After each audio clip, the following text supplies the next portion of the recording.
Assalamualaikum Sobat Football United. Gue ingin membahas sebuah artikel dari di iPaper Sport ya. Ini terkait dengan situasi keuangan Manchester United ataupun juga keadaan Manchester United secara keseluruhan di tangan Sir Jim Ratcliffe. Oke, gue ingin ke artikelnya dulu. Seperti biasa gue akan artikan dan nanti akan gue bahas ya. Manchester United tetap menjadi salah satu klub yang paling menguntungkan. Dengan beralih ke rasio biaya skuad, mereka berada dalam posisi yang lebih kuat. Cadangan uang tunai dalam keadaan yang baik-baik saja, dan Liga Champions bernilai 50 sampai dengan 100 juta pounds. Kurangnya aktivitas mereka ini membuat situasi yang agak aneh. Artinya aktivitas di bursa transfer ya. Mereka memiliki kapasitas untuk membelanjakan. Jadi Manchester United memiliki kapasitas sebenarnya dari sisi keuangan untuk melakukan belanja pemain. Batas pengeluaran yang diperlakukan sendiri ini dilakukan dengan hati-hati, bukan karena kekurangan dana, tetapi berapa banyak yang tersedia. Dana terbatas dan Ineos merasa United telah membayar lebih ya, artinya membayar terlalu banyak dalam jangka waktu yang terlalu lama. Pilihan yang masuk akal dengan pengalaman liga utama lebih dipilih. Jika target yang tepat tidak tersedia dengan harga yang tepat, Manchester United akan lebih memilih untuk menunggu. Nah, ini yang ingin gue bahas dulu ya,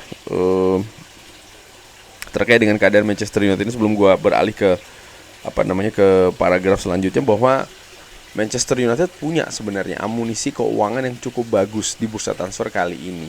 Mungkin tidak berlimpah, tapi cukup. Nah, keadaan bahwa Manchester United yang belum lagi bergerak mendatangkan pemain untuk skuad utamanya setelah berhasil mengamankan terakhir Youri Tielemans ya kan. Di situ kalau dibahas oleh iPaper lebih karena bukannya Manchester United tidak mampu secara finansial, tapi mereka memiliki pertimbangan lainnya. Pertimbangan lainnya itu apa? Ya pemain-pemain incaran mereka. Jika Manchester United tidak berhasil mendatangkan seorang pemain ya, berdasarkan analisa yang mereka lakukan, mereka lebih memilih untuk menunggu sampai mereka mendapatkan pemain incaran lainnya dengan pertimbangan yang matang dari sisi teknis dan juga non teknis. Itu yang gue tangkap dari iPaper.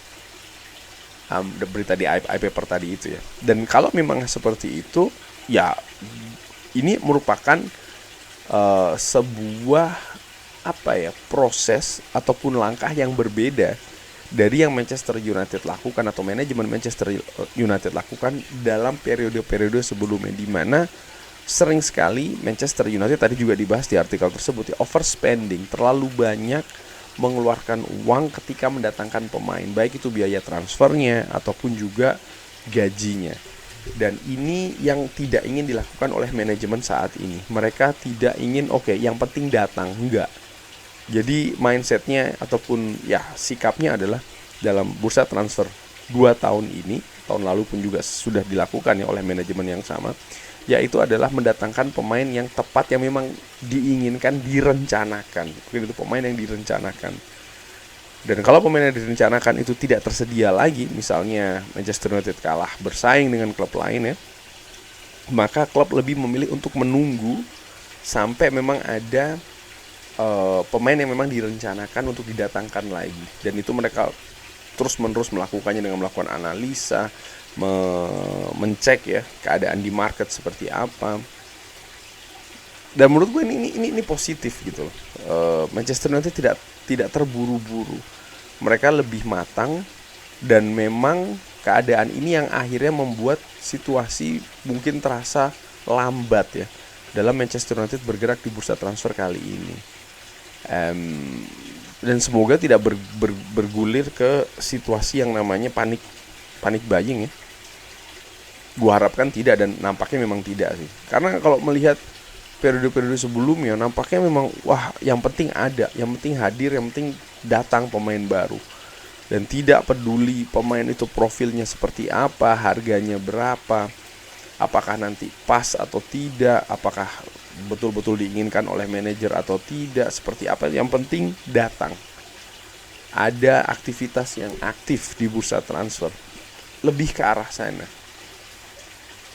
Dan kita sudah tahu dengan kebijakan yang seperti itu mendatangkan pemain yang oke, katakanlah memang memiliki reputasi yang bagus, tapi apakah dianalisa dengan detail bahwa memang bisa memberikan kontribusi ke gaya permainan yang ingin dikembangkan oleh Manchester United dengan manajer pada saat itu ataupun juga dengan head coachnya, itu nampaknya tidak terlalu dianalisa, sehingga kita bisa lihat ya periode-periode sebelumnya itu pemain mahal datang, gaji tinggi, tapi kontribusinya tidak maksimal.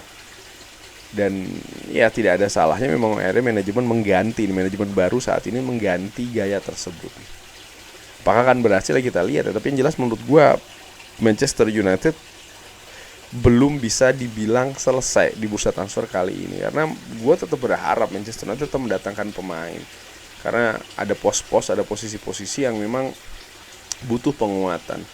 Tapi ya manajemen yang lebih tahu incaran siapa, nama-nama mana saja yang ingin memang didatangkan untuk posisi-posisi tertentu di skuad Manchester United kali ini.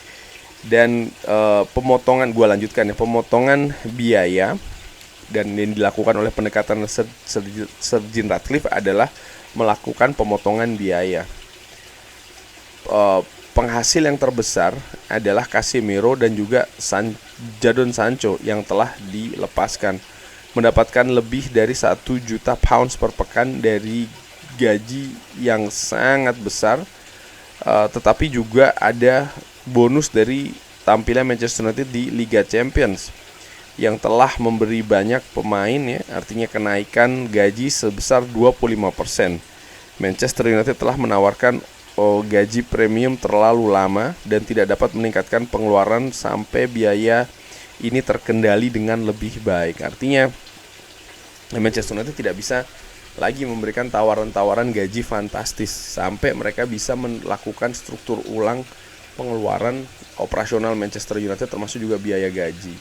Dan saat ini memang manajemen Manchester United ya, selain lebih selektif, selain lebih detail dalam melakukan menganalisa ya incaran-incaran yang ingin dihadirkan di Old Trafford, mereka juga secara ketat melakukan tindakan disiplin secara finansial. Jadi mereka tidak menawarkan gaji-gaji fantastis lagi. Dan ini mereka tegaskan dan mereka implementasikan, mereka lakukan juga secara terang-terangan, sehingga ini merupakan langkah positif lainnya sih menurut gue ya, sehingga pemain-pemain yang diincar oleh Manchester United, mereka tidak lagi bisa berharap bahwa Manchester United datang mengetuk pintu ingin merekrut.